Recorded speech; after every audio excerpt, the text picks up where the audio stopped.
Hi, Providence parents and students. I'm Jesse Kraft, proud principal of Providence, and I'm here to tell you about the ThinkShare event we had and the high-level thinking skills kids use here at Providence. You're about to watch this exciting video that does a few things. One, we're going to show you a few terrific examples of ThinkShares kids did during our ThinkShare event. Another part is going to educate our parents a little bit about what the patterns of thinking are. And finally, kids, stay tuned for the end because I'm going to make a couple points about how your ThinkShare can translate into real-life great thinking. Stay tuned. But first, I'm going to let a few of our SCA officers explain to you what the patterns of thinking are. Stay tuned. Distinctions is the idea that ideas are different from each other. Dogs are distinct or different from cats. The Earth is different from other planets. There are differences between the presidents. It's a simple idea. Distinctions are everywhere. Systems is the idea that everything in the universe has parts. The regions of Virginia, layers of soil, a piece of music, anything and everything is a system. Relationships is the idea that there are connections between ideas. There's relationships in nature, in politics, and in real life. Perspectives is when you look at an idea from different points of view. You can look at a problem from different people's perspectives. We can look at a school from the perspective of learning, and then we can look at the school building from the perspective of safety. You can use different perspectives on anything. So those are the 4 patterns of thinking that we use at Providence. When you know how to use them, you can have deeper ideas about what you're learning. The ThinkShare is where all of the kids in the grade take an idea they learned about in school, make a mental model out of it with simple objects, and share it with other students. The mental model uses the patterns of thinking, DSRP. By sharing our thinking skills this way, we can help each other get better at using the thinking skills. So, we held our ThinkShares and kids showed some amazing displays of thinking. Then we asked just a few of the kids, out of over 100 kids, to come down and show it for this video. Now, are these the best ThinkShares of the entire grade level? No. There were so many, and if we would have used them all, this would be one long video. But these are really good examples of how kids are using the patterns of thinking. Check this out. Hi, my name is May, and this is my ThinkShare on change over time with trading in China. This is ancient China, and this is present China. In ancient China, they traveled along the Silk Road to trade, and they made all their products by hand. In present China, they make all their products in factories, and they trade all over the world. In ancient China, they traveled in caravans along the Silk Road, and in present China, they use trucks, airplanes, and boats to transport their items. In ancient China, they traded things like silk and gunpowder.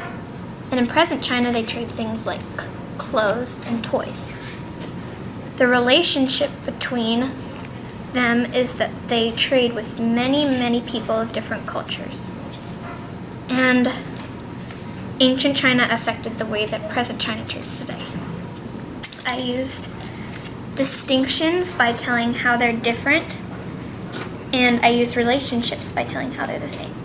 Hi, my name is Guy, and I will be I'm doing a system on China, and some of the contributions were gunpowder, silk, calligraphy, spices, and pottery.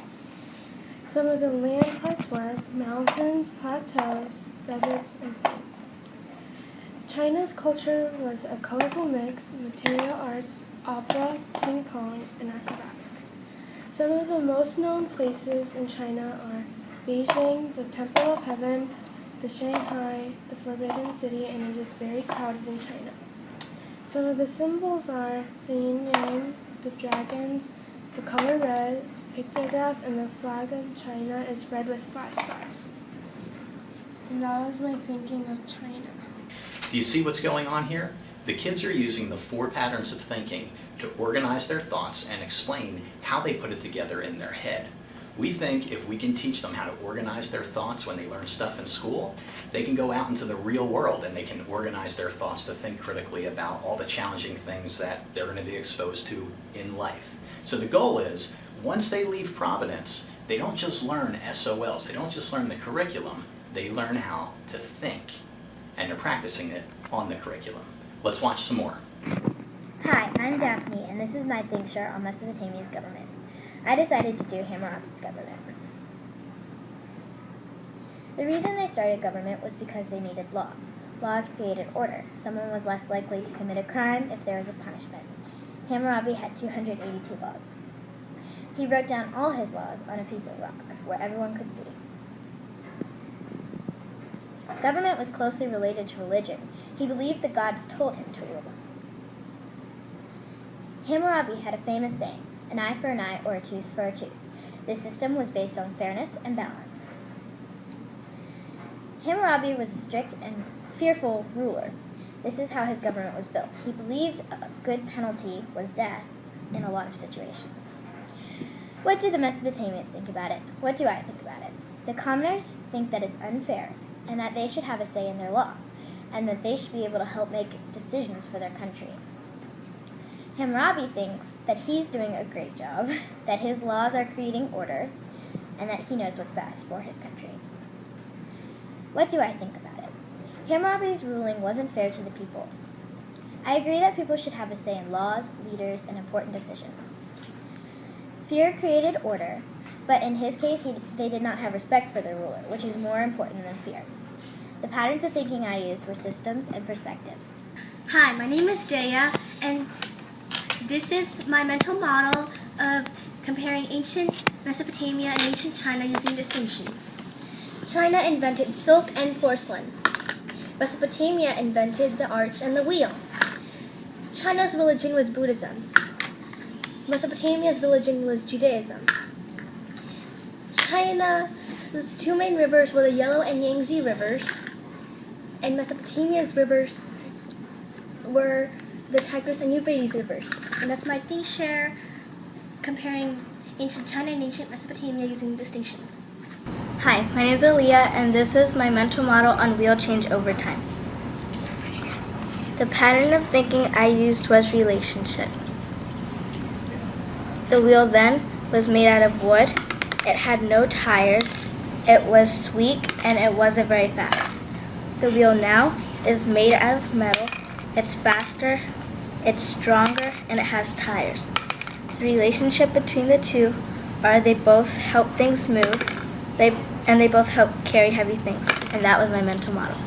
Hi, it's me again. We have a few more, but before we watch the final Think Shares for this particular video, think about something.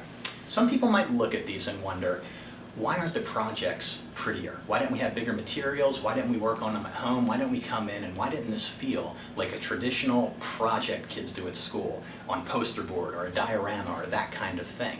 That's not the point. The point of a Think Share is for the kids to practice organizing their thoughts using the patterns of thinking. They could have spent hours making a pretty project, but I don't know if all those hours would have translated to deep learning about the topic, or if it would have translated to building a habit for thinking skills that you can use anywhere. So that's why these look a little scrappy. Literally, we're just trying to get into their head and they're coming up with a representation, and that'll help them in life. Watch the last few. Hi, my name is Nathan, and I'm here to talk about the literature of ancient Greece using distinctions and relationships. The Greeks loved their gods so much that they built statues, temples, fountains, and sometimes even cities. There was Zeus, the god of law, honor, luck, friendship, riches, and popularity.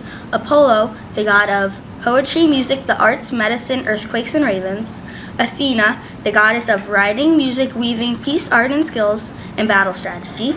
Aphrodite, the goddess of love, beauty, passion, generosity, renewal, and relationships. Hestia, the goddess of circles, discipline, humility, and acceptance. Persephone, the goddess of corn, the underworld, and the seasons. Hera, the goddess of the moon, renewal, death, flowers, and pain. Artemis, the god of singers, sports, dance, forests, and countrysides. Poseidon, the god of sports, marine life, sailors, revenge, and hurricanes. And Hades, the god of crops, minerals, and gemstones. The relationships between all of them was that Zeus, Hades, and Poseidon were all brothers.